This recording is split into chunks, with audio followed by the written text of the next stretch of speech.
Okay, vi skal til at lave surdejsbrød. Der skal fart på.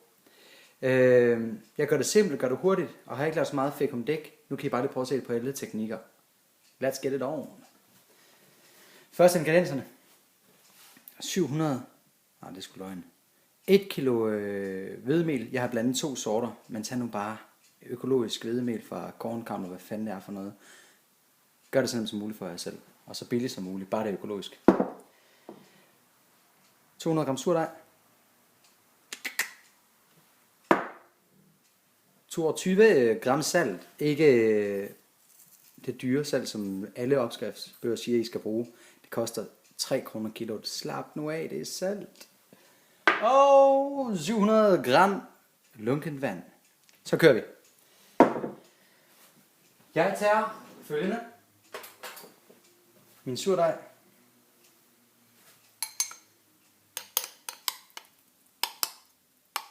Forholdsvis lænd surdej. Du kan lave den tykkere og tyndere og så videre, så videre. Men det er sådan her, jeg godt kan lide at bruge den. Jeg skal nok lave en opskrift på surdej på et andet tidspunkt. Men så tager vi den her først. Vand. Bum, chokoladevand. Mel. Sørg nu for at have rene fingre. Hygiejne frem for alt. Og så det jeg gør, det er, jeg løfter simpelthen rundt hele vejen rundt om her. Indtil den samler sig, så vi ikke får mel og alt muligt ud over det hele.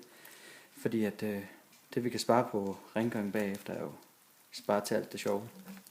Som for eksempel at støvsuge og sådan noget. Men prøv at se her. Den samler sig lige så stille.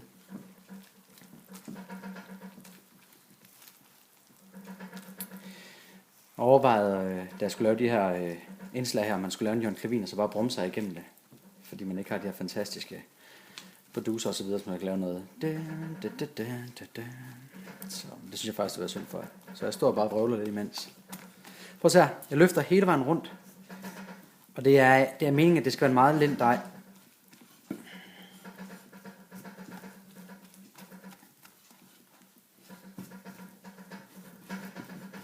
Fordi jo mere væske vi får i den, jeg siger sig selv, jo mere saftigere bliver den, og du får nogle store lufthuller, og får det til at se helt professionelt ud, ligesom om du aldrig har lavet andet hele dit liv. Og hvis du ikke kan lide at få fingrene i dejen, så lad være med at begynde at bage. Det er det her, der er det fede. Tag børnene med, for fanden. De synes, det er fedt, bortset fra, at de fleste af dem sikkert æder halvdelen af dejen, inden de er færdige.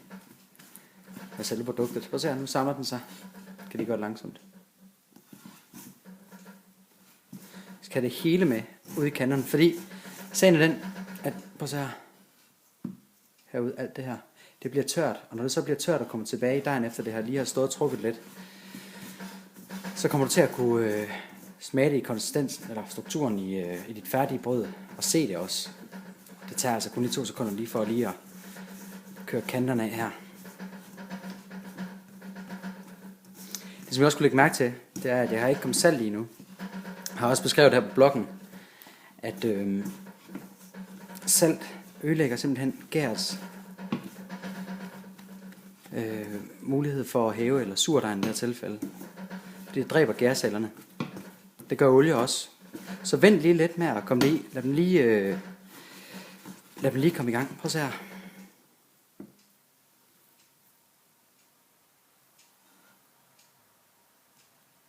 Yes.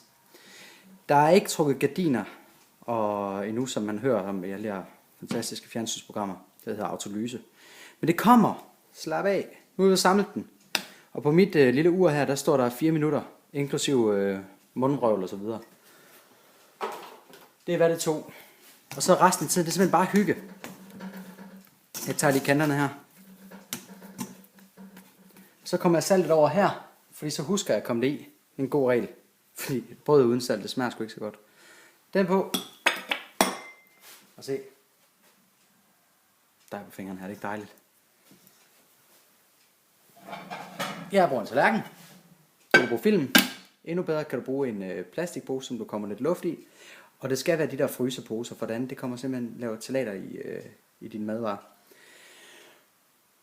Luk den til en halv time efter, så ses vi. Moin.